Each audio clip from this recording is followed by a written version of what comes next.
Joni saj, apo jo? Ne kemi marrë indicje padyshim nga hetimi që ka nisur prokuroria e posaçme në lidhje me kryebashkiakun e Ersekës. Deri tani SPAK thotë që ka hetuar apo po heton 4 procedura prokurimi, është ajo e rrugës Korçë-Ersek, dhe 3 procedura prokurimi, 2 nga të cilat janë në mbikëqyrje punimesh dhe një është për tenderin e ujësjellësit të ri të Ersekës. Dhe sigurisht që në të 4 procedurat e prokurimit përfshihet Erjon Isaj. Në 3 procedura është titullar i autoritetit kontraktor dhe në një procedurë është njeriu që ka kërkuar tenderin si dhurat nga një kompani private, supervizimi, dhe në këmbim të tenderit, pra në këmbim të projektit rrugës Korçë-Ersek, i ka dhënë kompanisë disa tendera. Në një këndvështrim më të thjesht, kjo mund të cilësohet edhe si korrupsion pasiv.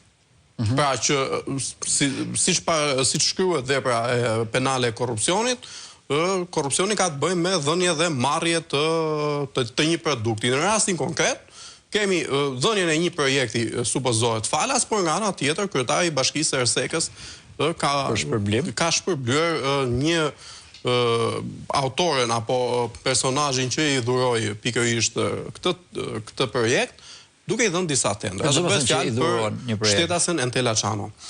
Tani, sepse prokuroria ende nuk ka shkuar, domethënë, shumë larg në hetime, sigurisht që në këndvështrimin tim është e vonuar sepse kallëzimi penal është regjistruar që në vitin 2020, por gjithsesi është lajmi i mirë është që po hetohet. Sepse në fund ditës janë para qytetarë shqiptarë që janë shpërdoruar, të cilat nuk kthehen më në të vërtet, por që gjithsesi përgjegjësit duhet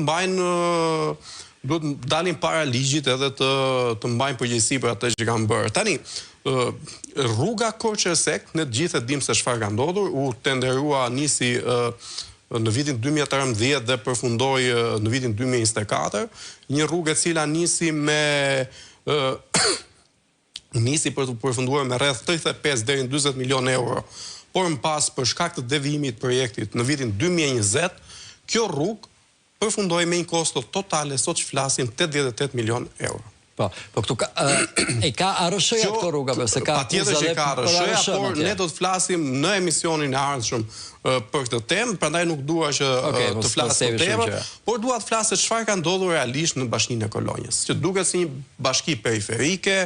Në krye të bashkisë është një personazh, po themi, përtej natyrës politike, pra një njeri që vinte nga fusha e artit dhe u bë kryetar bashkie, për të çuditur në fakt, sepse nga raportimet e tij, deklaratat e pasurisë rezulton që paguaj shumë herë më mirë, deri në 5 apo 6 herë më mirë si aktor se sa si kryetar bashkie, por që gjithsesi të dhënat që ne kemi publikuar tregojnë edhe arsyen e vërtetë sepse një personazh i tillë ka lënë aktrimin për të bërë kryetar bashkie në Ersek. Edhe ikën në Ersek. Patjetër. Edhe ajo që ka ndodhur me Erjon Isajin është tek tendrat e ujësjellësit. E ujësjellësave, në fakt se janë disa ujësjellësa dhe supervizimi i punimit.